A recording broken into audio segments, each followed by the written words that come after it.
안녕하세요. 서울부민병원 로봇수술센터의 국윤배 센터장입니다. 오늘 제가 말씀드릴 내용은 업그레이드된 무릎수술 마코로봇 버전 2.0 0.5mm를 잡는다 라는 제목으로 새로 업그레이드된 마코로봇의 기능에 대해서 말씀드리려고 합니다. 이 마코로봇은 약간 이제 오늘 좀 자세히 설명을 해드린다면 원래는 부분 치환술에서부터 사용됐던 개발되었던 로봇입니다. 그것이 미국의 의료기 회사죠. 스트라이커라는 회사에서 인수를 해서 무릎 전체 치환술의 로봇을 개발하고 고관절, 인공관절에 대한 로봇으로 개발이 돼서 세 가지 수술에 사용되고 있는데요. 그 중에서 오늘 제가 말씀드린 무릎 전체 치환술, 무릎 인공관절 수술에 사용되는 로봇은 2016년 6월에 이제 미국에서는 정식 FDA 승인 받고 이제 사용되기 시작했고요. 국내에서는 2017년 6월, 그러니까 1년 후죠. 제 모교인 세브란스 병원에서 처음으로 연구 목적으로 2대가 사용되었다가 그 후에 2018년도 6월에 그 당시 제가 재직하고 있었던 세란병원에서 가장 처음으로 도입을 하고 행운스럽게 제가 그 담당을 맡게 돼서 국내에서 최초로 모든 무릎 관절 수술을 로봇으로 수술을 했었던 의사가 되었었죠.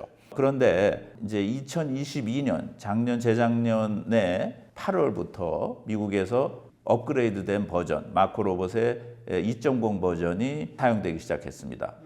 그것이 2023년 3월 작년 3월에 미국 내에서도 릴리스가 됐고요. 국내에서는 작년 9월 여름에 서울부민병원을 포함해서 한 4-5군데 병원에서 시범적으로 우선 사용이 되어 왔다가 리미티드로 올해 1월부터는 전체 오픈이 돼서 국내에서도 이 마코 버전 2.0으로 사용이 되고 올해부터 시행되는 마코 수술 인정이 교육에서도 2월 달에 제가 참가를 했었는데 버전 2.0으로 교육을 시작하고 훈련들을 우리가 시켰습니다. 이 영화를 보셨는지 모르겠습니다. 포드와 페라리라는 영화. 제가 이제 극장 상영 당시에는 제가 보지를 못했고 그 후에 해외 여행하는 가운데서 보게 됐는데 개인적으로는요. 이런 자동차 경주를 할 때 제가 쭉 갖고 있었던 궁금증인데 아직도 제가 정답을 구하지 못했었는데 이 자동차가 중요한지 아니면 운전하는 드라이버가 이 실력이 더 중요한 건지 이것을 제가 잘 모르겠어요. 그 차이점을. 그런데 우리 로봇 인공관절 수술이 저는 가끔 이런 생각을 합니다. 좋은 로봇을 사용하는 게 중요하겠고요. 그 다음에 그 로봇을 어떻게 잘 활용하고 드라이버의 몫이 되겠죠. 이 두 개의 콤비네이션이 잘 이루어졌을 때 이제 가장 좋은 결과물을 우리가 창출해 줄 수 있을 것 같다는 생각을 하고요. 그리고 오늘 제가 말씀드리는 내용은 이 로봇의 성능, 그죠? 이 자동차의 성능에 비교해서 이번에 업그레이드된 부분을 말씀드리려고 하는 겁니다. 우선은 가장 큰 변화는 이제 색깔이 달랐습니다. 화면이 주로 녹색 바탕으로 표시됐던 것이 블루, 파란색으로 바뀌었고요. 각각 그 색깔이 화면에 보여주는 컬러가 의미하는 기능이 달라지고 그 다음에 AI 기능의 추가 사용인데요. 환자분의 원래 무릎의 모양을 원래 수술 전에 환자의 다리가 무릎이 어떤 형태냐에 따라서 수술은 어떻게 해주는 게 더 좋겠다라는 전문적인 분야지만 연구를 하고 있는 최신의 과정입니다. 거기에 발맞추어서 분류에 도움이 되도록 참고하는 각도, 무릎의 여러 가지 각도를 우리가 재는 게 있는데 거기에 대한 측정을 AI 값으로 이제 랜드마크를 찾아줍니다. 이건 이제 3차원적인 결과물이기 때문에 2차원적으로 저희가 엑스레이 상에서 수술하는 의사들이 측정하는 값하고는 조금 차이가 있는 것 같고 저도 이 기능은 그렇게 많이 사용하고 있지는 않습니다. 그리고 실제 로봇이 이 뼈를 절삭하는 작업을 하기 위한 적당한 위치, 이 환자 곁에서 어떤 방향의 위치를 잡는 것이 가장 적합한 위치인지를 가르쳐 줍니다. 버전 2.0에서는요. 그리고 마치 이제 주차장의 정확한 위치를 찾아가듯이 아직까지는 자동 주차는 아닙니다. 우리가 이제 사람이 적당한 위치에 갖다 옮겨 놔야 되고요. 이때 당시에 환자의 다리의 위치, 또 테이블의 수술대의 높이 이런 것도 2.0 버전에서는 안내를 해주고 우리가 거기에 맞춰서 진행할 수가 있습니다. 결국 무릎의 인공관절은 대퇴골의 5개의 면을 다듬어내고 다리뼈의 면을 다듬어내서 총 6개의 면을 다듬어내는 것이 인공관절의 어떻게 보면 이제 결과물인데요. 그 과정을 예전에는 우리 도와주는 그 MPS라는 분들이 하나하나 그 과정을 다음 단계로 이제 넘겨줘야 된다고 한다면, 현재는 수술 중에 의사가 페달을 밟거나 이렇게 해서 진행이 되고 또 기준점을 그때그때 새로 잡아줘야 되는데, 이런 과정이 이제 생략이 됐습니다. 더 스마트해진 거죠. 안 그래도 스마트 로봇이라고 자랑을 하는 건데, 그 외에 보호 경계, 햅팅 경계라고 하죠. 뼈 절삭의 보호 경계를 이동할 때, 또 전기 톱, 블레이드를 넓은 거를 쓰느냐 좁은 거를 쓰냐, 이런 것 전에는 규정이 되어 있었는데 수술하는 의사의 선호에 따라서 바뀔 수가 있고요. 그 다음에 절삭 과정에서 알람이 울리면 뭐가 안 맞는다고 해서 잠시 멈추게 되는데, 그 알람이 무슨 문제 때문에 알람이 울렸는지를 구별을 해줍니다. 너무 흔들렸다, 전기 블레이드가 너무 각이 안 맞았다, 이제 이런 그 알람을 구별을 해줍니다. 이 외에도 알람 기능이 여러 가지 추가가 돼서 뭐 너무 많이 파이는 것 같다, 아니면 너무 이 관절이 뜰 것 같다, 이런 거를 미리 알려주고요. 이런 뼈 절삭이 끝난 다음에 인공관절을 얹혀놓기 전에 모형을 삽입해서 우리가 체크를 할 수 있습니다. 실제 우리 환자분의 무릎이 수술이 끝났을 때 움직이는 위치 관계를 우리가 확인할 수 있습니다. 그리고 앞뒤로의 흔들림이 어떻게 될 건지, 로봇 수술은 인대를 많이 보존하고 수술할 수가 있는데요. 후방 십자 인대가 보존됐을 때 우리가 롤백이라고 하는 현상이 잘 이루어졌을 때 결과가 더 좋을 걸로 예상을 하거든요. 이제 이런 거를 우리가 파악을 할 수 있어요. 그래서 지금까지 제가 말씀드린 내용이 수술하는 의사가 더 많이 편해지고 간편해졌던 부분이라면, 지금부터 말씀드리는 게 어떻게 보면 오늘 제가 제일 중요하게 말씀드리려는 부분인데요. 환자분들의 직접 관계되는 부분입니다. 수술하는 중에 관절 간격, 우리가 무릎의 관절 간격을 측정을 하고 조절을 하게 되는데, 그게 예전에는 1mm 단위로 정밀도로, 그래도 이제 우리가 정확한 로봇 수술이라서 1mm 단위로 측정을 했다면, 버전 2.0에서는요 0.5mm 단위로 관절 간격을 측정하고 조절할 수 있도록 되어 있습니다. 이 관절 간격이 중요한 것은 이 균형이 구부렸을 때와 폈을 때, 무릎을 구부렸을 때의 내측과 외측, 양쪽 측면이죠. 그 다음에 무릎을 폈을 때 내측과 외측의 균형이 잘 맞았을 때 환자가 운동을 가장 이제 편하게, 힘들지 않게 움직일 수 있다는 것이죠. 그래서 똑같은 엑스레이, 한 사람의 엑스레이인데요, 실제 우리가 엑스레이 안 보이는 그 인대 상태를 보면 가장 편한 상태가 왼쪽에 있다면 양쪽이 모두 탱탱하게, 그 대신 이제 우리가 위치는 차지하지만 이렇게 있을 수가 있고, 또 극단적으로 너무 느슨하게 양쪽에 위치가 돼 있을 수 있습니다. 이건 엑스레이에서 구별이 안 되죠.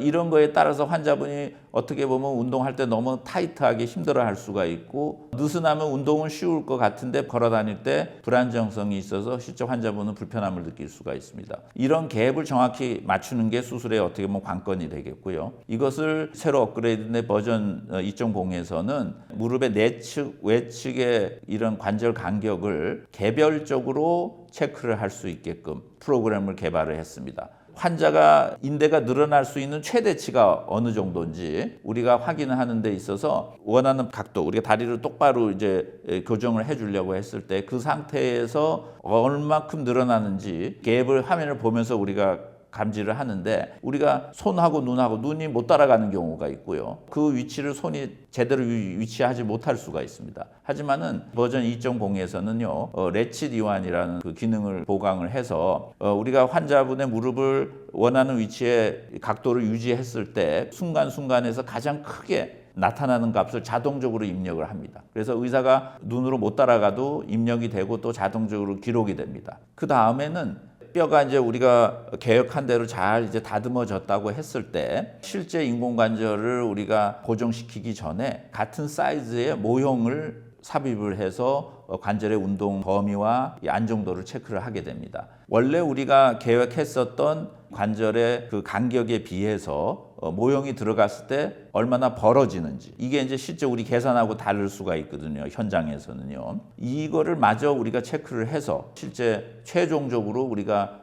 인공관절을 고정을 했을 때 간격을 맞추는 이 인서터의 사이즈를 조절을 해서 안정도를 유지할 수가 있고요. 또 하나는 0점 교정 기능인데요. 무슨 말이냐면 제로 버튼이라고, 우리가 이제 무릎을 구부렸을 때 하고 폈을 때 양쪽의 이 측부 인대의 이 텐션이 조금씩 달라질 수 있습니다. 예를 들어서 무릎을 폈을 때 구부렸을 때보다 너무 이게 느슨해지면 약간 환자분이 불안정성, 걸어 다닐 때 무릎을 펴고 걷기 때문에요. 그런 불안정성을 초래할 수가 있어요. 조금 있을 때는 상관은 없겠지만 너무 크면 안 되겠죠. 그래서 우리가 수술의 완성도를 높이기 위해서는 이런 오차를 최소한 줄이기 위해서 구부렸을 때의 위치를 제로로 맞추면 거기에서 그 기준으로 우리가 무릎을 폈을 때의 간격이 얼마나 더 유격이 생기냐.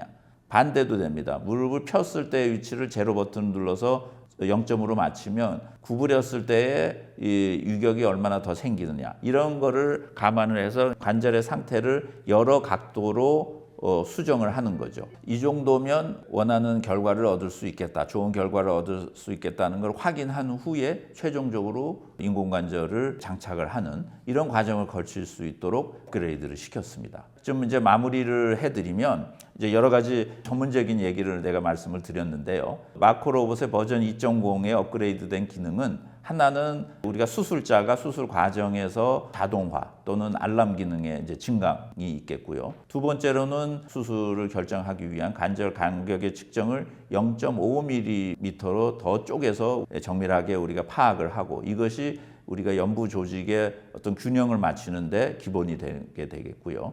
그 다음에 세 번째로는 이 수술 후에 관절의 어떤 불안정성을 미리 또 예측을 하고 예방할 수 있는 그런 기능이 실전적으로는 종합을 해보면 더욱더 업그레이드된 부분이라고 요약을 해드리고요. 결국에는 과정의 자동화나 이런 부분은 수술하는 사람이 간편해진 거고 그럼 거기서 우리가 수술할 때 시간을 좀 더 세이브할 수 있는 절약을 할 수 있는 부분이 있겠고요. 빨리 끝나면 잘 됐다 하는 게 아니고 수술을 좀 더 정밀하게 하고 세밀하게 하는 그 부분에 그 앞에서 절약된 시간을 사용하라는 겁니다. 결국에는 환자분의 어떤 상태를 좀 더 세밀하고 정밀하게 파악을 해서 그 튜닝을 좀 더 정확하게 결국 인대 균형이겠죠. 좀 더 정확하게 완성을 해주도록 하는 노력이 제가 봐서는 마코로봇 버전 2.0에서의 방향성이었던 것 같습니다. 그러니까 환자분의 상황에 대한 파악, 그 다음에 정보를 더 많이 우리가 얻고 커트레스,